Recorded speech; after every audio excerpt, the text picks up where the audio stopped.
Good afternoon po sa inyo mga sir, mga ma'am. Si Sir po ito. Ito po may estudyante po ngayon. Si Sir, pangalan? Ariel, Sir Ariel. Taga saan si Sir Ariel? Taga Dasma, Sir Dasma. Yun, sinong shout out ni Sir Ariel? Shout out dyan sa mga taga Jasper. Sa buong bus driver dyan sa Cavite at saka sa Itsakar. Yan lang. Yan, sige, magdadrive na to si Sir. Yan, ayan na po si Sir Ariel. Si Sir Ariel po siya ay mag-additional ng code 8. Yun nga po, yung requirements natin sa LTO is yung PDC certificate po para makapag-additional code. Ay isa po siyang bus driver si Sir ay mag-a-apply ng abroad. Kailangan talaga yung CE. Kumbaga yung code 8. Requirements kasi sa mga agency yun. Pag kahit bus driver po, CE talaga yung hinahanap. Kaya pumunta dito si Sir mag-PDC. Yung PDC certificate naman, yun yung kailangan sa LTO para makapag-additional code tayo. So yung mga gusto dyan mag-additional code 3 or code 8, mag-PM lang po mga sir.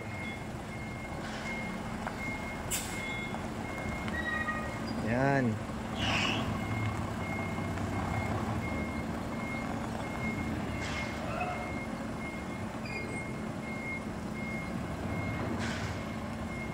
O shout out kay Sir Alfredo Caseria Patio. Maraming salamat sir. Maraming salamat sa pag-follow at patuloy na pagsuporta sa ating page. Okay, abante. Doon naman sa kabila.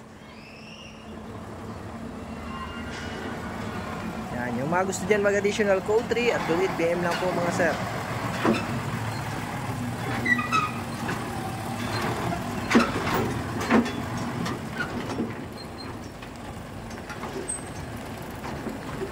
Sa kabila naman po si Sir.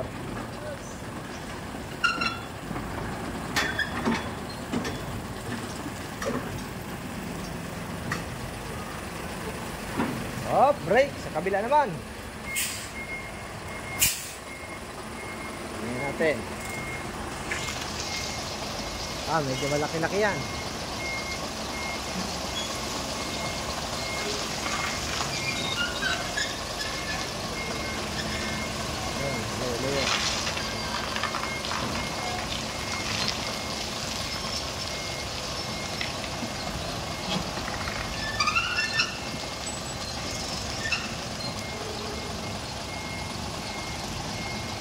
Okay, yung mga gusto dyan mag-additional code po, code 3 or code 8. Sa code 3 po, dapat meron tayong 4 na taon na professional na code 2. Samantalang yung gustong mag-code 8 naman, dapat may code 3 kayo at least 6 months.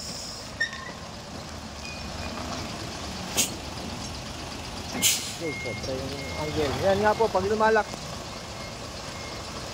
lumalaki yung angle, dapat mahabol nyo agad kasi ito 20 footer to, malikot talaga to. Yan.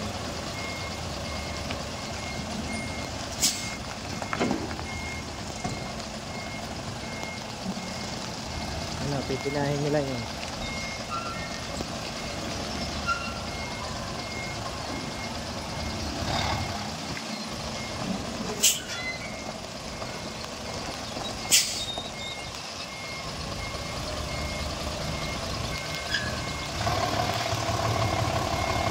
Dapat masobrahan yung ating konti.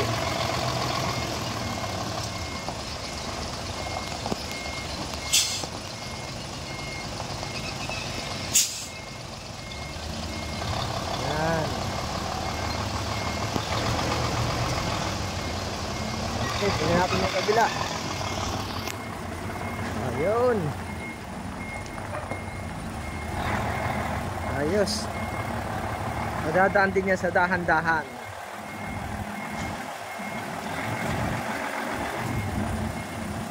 Yun, ayos. Up, break. Okay, ayos. Yan, sir. Abante mo doon. Yan po, yung mga gusto mag-additional code 3 at code 8, PM lang po. Maraming salamat po sa inyo and God bless po.